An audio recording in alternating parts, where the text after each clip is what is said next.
রাম মন্দির দর্শন করতে পায়ে হেঁটে অযোধ্যায় পাড়ি দিচ্ছেন মালদার দুই যুবকের নাম সুমন রায় ও দীপ রায়। দুজনেই মালদার মুথাবাড়ির বাসিন্দা। আজ বিকেলে মালদা শহরের পোস্ট অফিস মোড় থেকে যাত্রা শুরু করেন তারা। সুমন জানান, আজ আমরা পায়ে হেঁটে অযোধ্যার উদ্দেশ্যে রওনা দিচ্ছে। মালদা থেকে কাটিয়ার হয়ে অযোধ্যায় পৌঁছতে কমপক্ষে 1 মাস সময় লাগবে। জঙ্গিপুর থেকে তরিকুল শেখের রিপোর্ট, জঙ্গিপুর টিভি। বলছি, এরা দুইজন অযোধ্যা যাচ্ছে পায়ে হেঁটে, উদ্দেশ্যটা কি? উদ্দেশ্য হচ্ছে প্রায় 500 বছর পরে অযোধ্যার শ্রী রাম জন্মভূমিতে আমরা রাম মন্দির নির্মাণ করতে পেরেছি। ভগবান শ্রী রামচন্দ্র আবার নিজের ঘরে ফিরে এসেছে।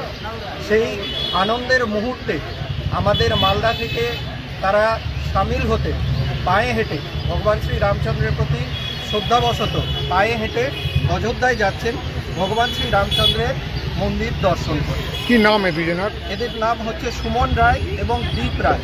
দুজনেই মালদার বাসিন্দা, দুজনেই মালদা থেকে অযোধ্যায় পায়ে হেঁটে। মালদা কোথায় বাড়ি এদের?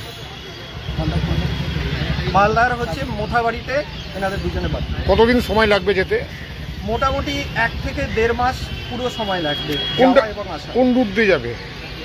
কাঠিয়ার হয়ে ইউপি ঢুকবে, সেখান থেকে বিহার হয়ে তারপরে সেখান থেকে সামনে তো রামনবমী। হ্যাঁ, কিভাবে? রামনবমীতে রাস্তাতেই থাকবে। সেইখানে ওনাদের পার্শ্ববর্তী যে র্যালি পড়বে, যে জায়গা পড়বে, সেখানে যে রামনবমীর উদযাপন হবে সেখানে তারা অংশগ্রহণ করবে। আপনার নাম? আমার নাম সুমন কর্মকার। কোন পদে আছে? এটা পদ নয়, আমরা সাধারণ নাগরিক বৃন্দ, মালদার সাধারণ নাগরিক বৃন্দ এনাদেরকে সম্বর্ধনা জানাচ্ছি।